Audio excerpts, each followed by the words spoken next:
Thank you very much. So moving forward to the 1980s now.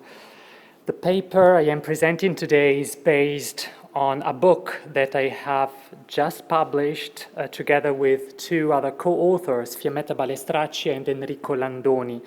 International historiography has already been very concerned with the HIV/AIDS epidemic, especially in the United States, in the United Kingdom, and in France, unlike the Italian historiography, which has long ignored it.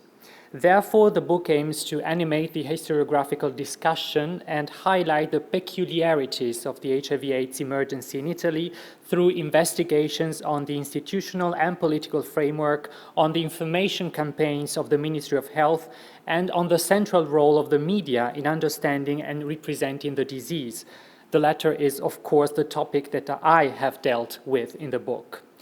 I would like to say just a few words about the epidemic in Italy. The AIDS epidemic is caused by the HIV virus, still unknown in the early 1980s. The virus reduces the body's immune defenses, and in the absence of treatments, which are now available to most of the world population, but which once were not, it leads to death. The beginnings of the epidemic go back to the late 1970s. In 1981, the first cases of this still mysterious new disease were made public in the United States, and from then on, the epidemic spread around the world, causing millions of deaths. For several years, the syndrome was identified as a syndrome that affected a limited number of categories defined as risk categories, namely gay men, but also drug addicts who injected intravenous substances and hemophiliacs who needed transfusions. These were substantially incorrect considerations, given that today we know that the HIV virus being transmitted through body fluids can affect anyone, but at the time this caused the stigma for millions of homosexual men. In Italy, the dynamics of the epidemic was quite peculiar. Until 1985, Italy was not substantially affected by the epidemic in its full-blown expression, apart from a few sporadic cases, but it was soon realized that, unlike what happened almost everywhere in the world, the most exposed subjects were not homosexual men, but rather drug addicts, who, in particular, those who abused cocaine. In the second half of the 1980s, however, Italy was heavily hit by the epidemic too, and AIDS became a real national emergency. In those years, civil society also mobilized, and in 1990, two laws were issued, one on the fight against AIDS and one on the fight against drugs, to try to remedy an increasingly difficult situation. However, the long wave of the emergency continued for years. Even up to 1995, in Italy, the first cause of death for young men was AIDS. In the second half of the 1990s, a new treatment protocol based on the combined administration of several drugs able to effectively reduce the viral load and therefore substantially save the lives of HIV-positive people finally arrived in Italy too. I know I had to simplify a lot, but the book goes into the detail of this phase, and I refer to it for further information. What I am interested in underlying here today is that tracing a history of AIDS means delineating the political response to scientific facts, but also making the history of its representations, since representations made the epidemic a media epidemic, known to most people only through the media. Several scholars, in fact, have spoken of moral panic, referring to the HIV/AIDS pandemic, that is, the tendency to make a phenomenon full of threats far beyond its authentic danger, and to identify subjects considered deviant as presumed responsible for the evil that has struck the community, a sort of witch hunt. The identification of so-called risk groups responded to this same logic. This is why it is important to study HIV/AIDS not only as a biological or medical fact, but also as a purely cultural one, that is, from both a linguistic and iconographic point of view. Today, I will focus only on a very specific time frame, namely the first half of the 1980s. My research has confirmed that there was a decisive step in the story of the epidemic in Italy in the spring of 1985, therefore before AIDS exploded as global news with the illness and death of Hollywood actor Rock Hudson. It was autumn 1985.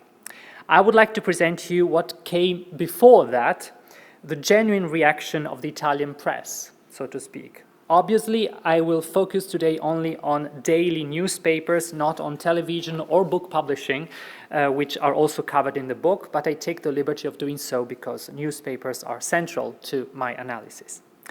Throughout the 1980s, Italian newspapers benefited from the positive economic situation as well as from the competition between them, in particular at national level between Corriere della Sera and La Repubblica. It is true that political news took shape more and more often on television, but newspapers still had a large audience and above all acted as authoritative opinion leaders. In addition, the space for the news was very large in newspapers and the granularity of the information was very high. In fact, at least until the middle of the decade, news about HIV/AIDS circulated primarily on the page of newspapers, not on television. For this reason, the press allows us to examine the construction of an AIDS emergency in the different areas of Italy, analyze the local response in relation to the national response, address the relationship between doctors and scientists on the one hand and the media on the other, hypothesizing a role of the media in fueling the fear in the population and verifying the language that was used, which is a sign of the ways in which the new syndrome was perceived but also faced. However, we must bear in mind that newspapers and weeklies were numerous and differentiated according to the properties, the political tendency, the city in which they were published, but the approach to news also changed in relation to the editorial line and the choice of discussing AIDS in the local pages, in those of the national news, or in the columns reserved for scientific topics. Moreover, the journalists involved could be expert correspondents from a foreign capital as well as really unexperienced reporters. Here today I will not be able to discuss all of these layers, but I will only provide some indications. I would like to look at how Italian daily newspapers initially talked about the new syndrome. The news published was usually up-to-date, scientifically up-to-date, because journalists mostly relied on trustworthy sources, such as official press releases and interviews with doctors and researchers. However, the way in which the news was communicated is momentous. It should be borne in mind that the problem of language was immediately perceived by the community that we now internationally define as LGBT+, as an important problem, but only in the late 1980s was it officially problematized. For example, this is what happened. In the fall of 1982, La Stampa, a Turin newspaper, insisted on the fact that the AIDS was indefinable and mysterious. Specialist medical language was combined with terms that manifested fear. Here, of course, I highlighted it in Italian, but words like alarm, evil, or augmentative, with the utmost urgency, extreme virulence.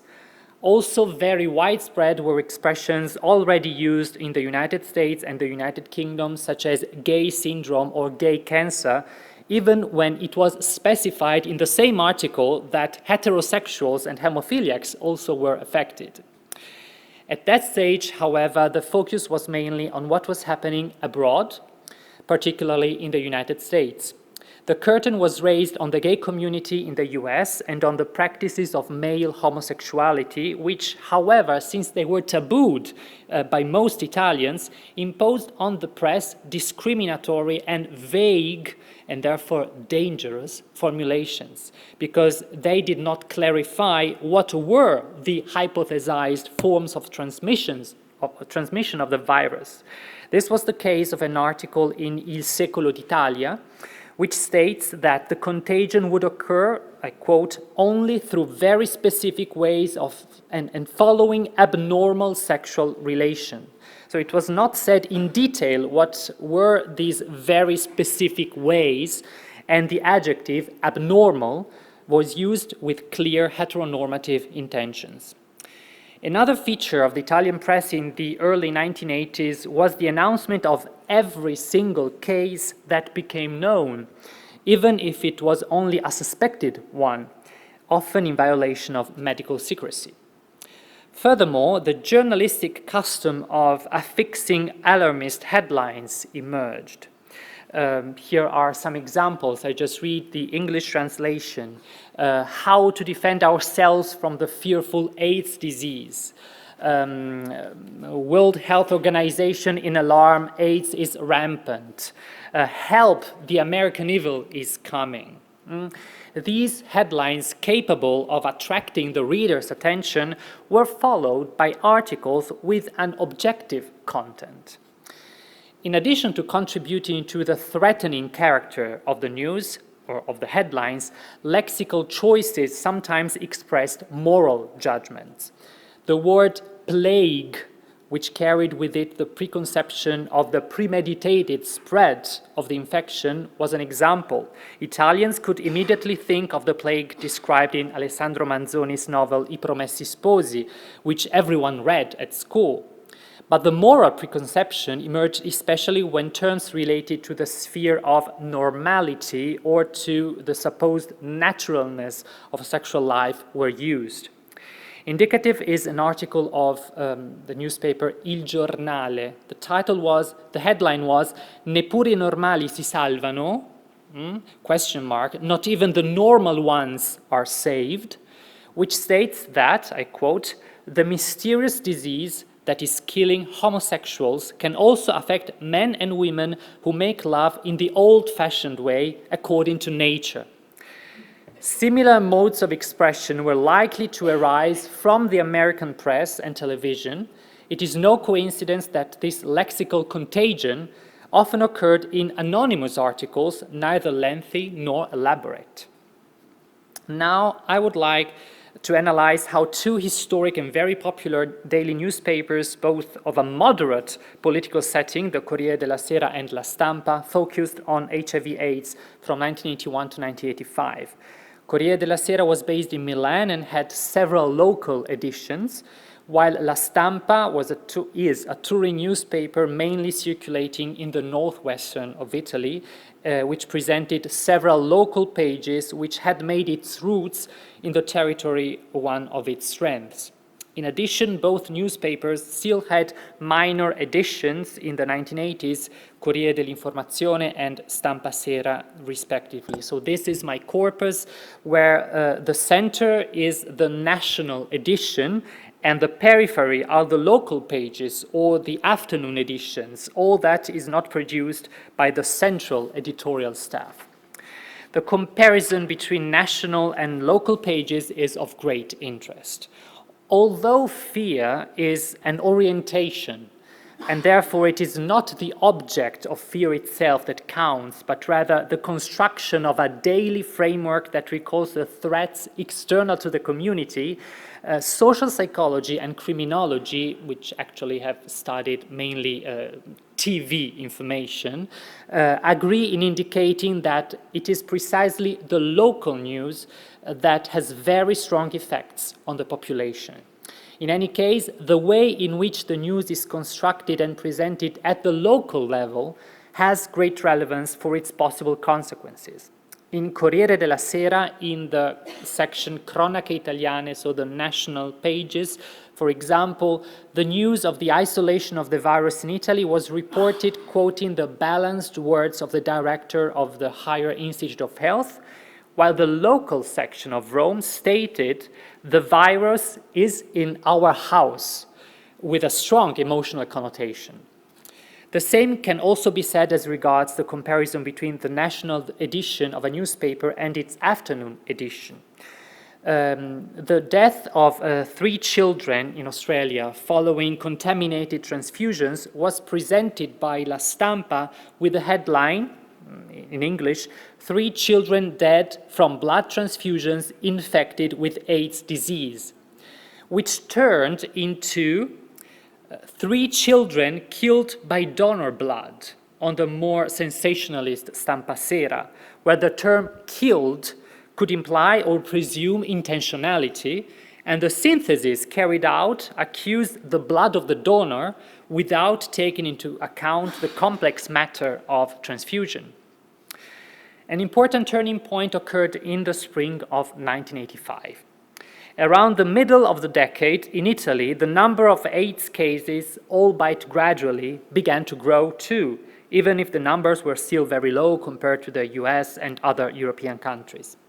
Undoubtedly, in the spring of 1985, a more acute perception of risk could be observed. There are many episodes that could be reported because they were reported in the newspapers, so much so that, according to the Corriere della Sera, already at the end of April, I quote, "Now every region is on the alert for the spread of the deadly AIDS." So episodes of panic, in fact, multiplied in the news pages, both in the provinces and in the big cities, as well as in prisons. My impression is that a turning point in the representation of AIDS took place at that stage, both linguistically and iconographically. For example, Corrado Ruggeri for the Corriere della Sera for the first time, entered a ward of the Spallanzani Hospital in Rome and met the patients, focusing on one of them. I quote and translate. "The boy has a hollow face and swollen eyes. He walks slowly through the corridors. His strength is lacking, and with difficulty he lifts his slippers." The use of the term boy, not patient, not drug addict, made it possible for the reader to identify with him. In this phase, a series of rhetorical devices such as this allowed a sort of approach to the sick as identifiable individuals because they were ordinary people. In addition, between April and May 1985, the Corriere della Sera presented in its local pages various articles on Roman homosexuals, their meeting places, and the attacks that they had suffered over the years.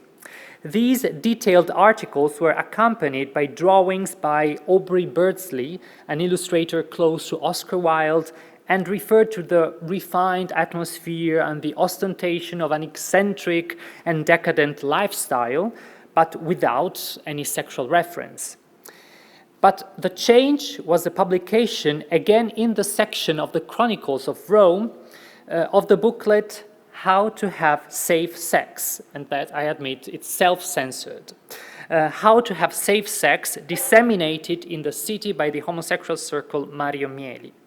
The explicit depiction of a sexual act between 2 men and the indication of high-risk practices and of those considered safe was therefore done with raw realism in one of the major Italian newspapers.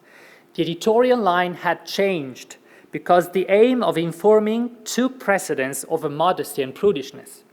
In this way, and despite the fact that it was a drawing, thus more reassuring than a photograph, of course, readers were provided with iconographic materials that triggered the ability to imagine homosexuality without reference to bizarre or languid or aesthetic aspects, as had happened before with Beardsley's illustrations. The publication of this brochure by the Corriere della Sera aroused quite a few controversies. However, the Roman editorial staff claimed its scientific value and above all claimed the use of jargon for the definition of sexual practices, which had to be understood by the greatest number of people. In fact, the Roman editorial staff argued that information, I quote, "even if it can sometimes be unpleasant, is always useful and necessary." There is no doubt that the Corriere della Sera had carried out a valid information campaign, commendably overcoming resistance and ambiguity, and precisely on the local pages, where this type of approach could plausibly have greater effects. I will now come to a conclusion. the opinion expressed at the time on the ways in which the press reported news and analysis on HIV/AIDS was not univocal. LGBTQ plus activists believed the press was just misinforming and fueling suspicion against gay men. In fact, the correctness of scientific information was generally recognized. However, the problem was the language used. There was still talk of risk groups, and among them, almost only homosexual men were mentioned with expressions such as gay cancer. The fact that this was done for the convenience of references and without discriminatory intentions did not justify the use of similar phrases. The iconography presented in the Corriere della Sera, while remaining a unique case in that phase, brought out a vision of sexuality still steeped in moralism, as demonstrated by the many letters of protest from readers, but it also allowed the generally conservative public to come into contact with non-traditional nor backward ways of representing a relationship between two men. This was an important break that would only be recognized at the end of the decade. Even after the summer of 1985, which marked a break in the public perception of the epidemic in Italy, the press maintained a leading role. Newspapers continued to keep their attention on the problem high, especially the local editions, however dealing with it in a mostly non-continuous manner, and therefore helping to generate new peaks of tension whenever they mentioned the subject. However, beyond single cases, it is the overall scenario that can be grasped thanks to the press. The culture of suspicion, which persisted despite a greater circulation of information on the syndrome, was sometimes fueled by the unpreparedness of the journalists themselves, especially on the forms of contagion, which mirrored that of a larger part of the population. Nevertheless, in the second half of the decade, newspapers broadened the scope of their stories, dealing with cases of discrimination, legal and administrative issues, and the political debate. There was a clear evolution in the way stories of HIV-positive and ill people were told, and it is reasonable to assume that the epidemic, filtered by the mass media, contributed to changing the perception of homosexuality in Italy. In fact, a survey conducted in 1989 found that by now only 10% of respondents believed that homosexuality was a disease, while in 1983 it was almost 50%.